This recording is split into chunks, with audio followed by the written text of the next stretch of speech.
yeah. Because you can put this really retarded ignition.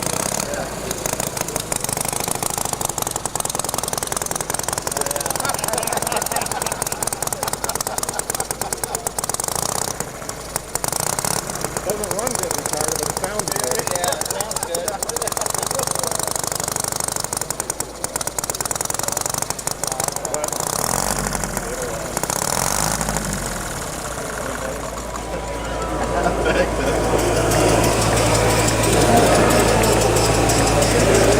It's some good oil, huh? No, just the above.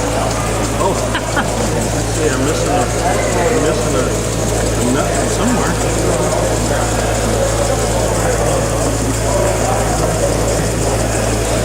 There it is.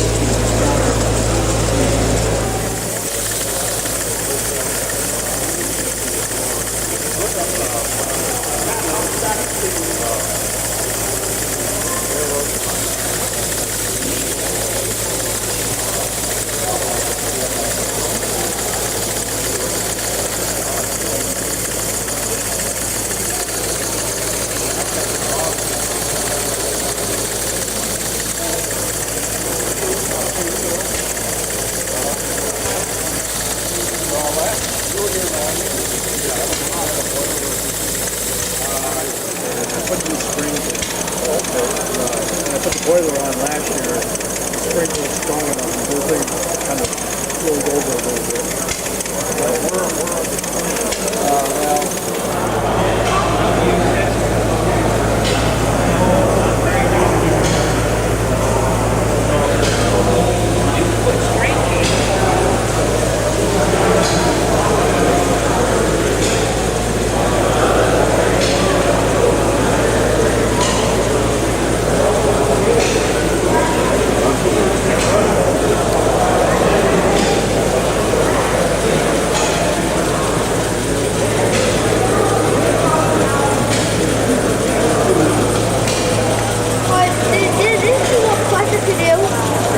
These are all running on air.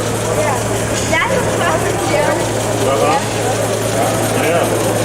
So if they're running on air, they'd be running on, what would be the fuel to run them?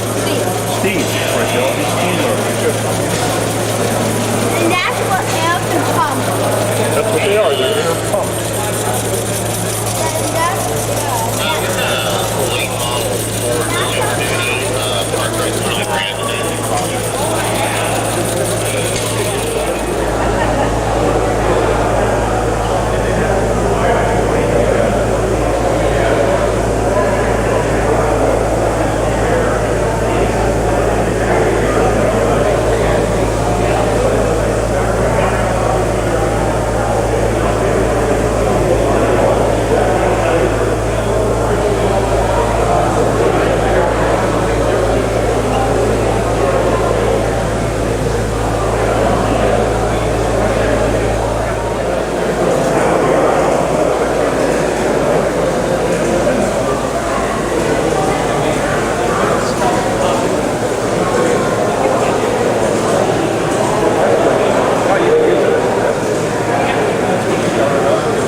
This is a modified Wall 50C engine with 4 carburetors, and it has a special air-cooled head.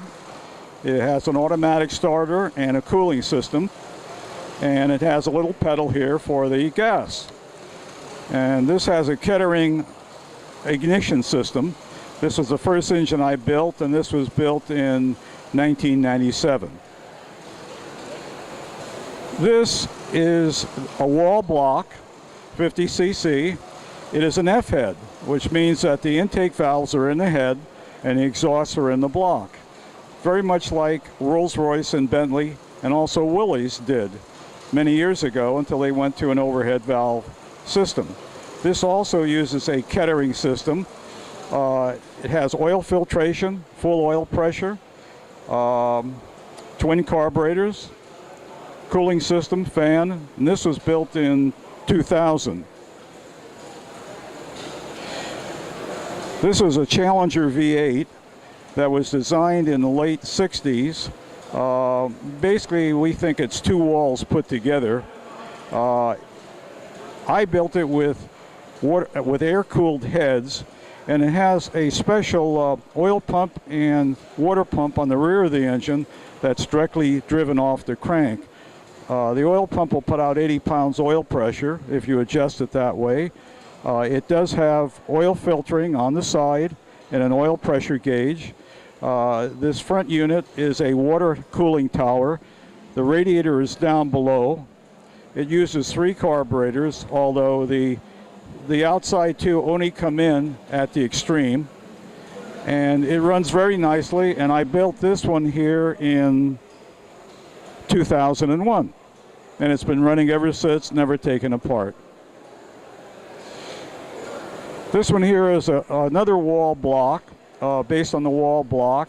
It's an overhead, has titanium valves, rocker arms are to 70-75, uses an electronic system, a CDI system, has full oil pressure, has filtering built into it with an automatic starter. This is an overhead cam. You can see the cam in there. And the cam is adjusted by buckets, similar to Alfa and Jaguar. Runs 4 carburetors, electronic ignition. And the engine is tilted over at 30 degrees because I used to drive Peugeots and they were tilted over at 30. So I thought I'd do something a little different. Runs real well. That's about it. This is a original wall. This is how they looked originally with a water-cooled head. The engine has since been changed totally in that it has a electric starter. It also has a generator to generate power, which eventually there'll be a sign over here flashing, drawing current from the generator. It has electronic ignition. This one here is unusual, and it has a dry sump oil pump, and it has a high pressure oil pump, and it'll pump 60 pounds oil pressure. This is the gas tank. The cooling system is below the engine, as in all these engines, and this is the oil tank from which the oil is drawn into the high pressure pump that lubricates the rods, journals. Dick Pertel. Where do you live at, Dick? I live in Sunnyvale, California, and I've been doing this for probably about 30 years. What was your profession? I was a salesman by trade, but I always wrenched on cars, and I tell people if I can do it, anybody can do it. I'm self-taught. Took me a while, but I'm self-taught, and I have a nice shop. 3 fire nozzles, just something off the wall, an old pulley. It's all made out of stuff from the junk pile. And how long did that take you to build? How what? When did you build this, Jim? That's the last thing I built, last year, this year. It's odds and ends, hit and miss. The design is from Philip Duclos, and it was based on a series of magazine articles, and later it was put in a book, The Shop Wisdom of Philip Duclos. My friend Ed Solenberger built this years ago, and it sports a modified piston now using quad O-rings made of Viton. It's a very good runner. Now, this is the Coles small hit and miss, sold as a casting set from Coles. Very complete kit, very nice.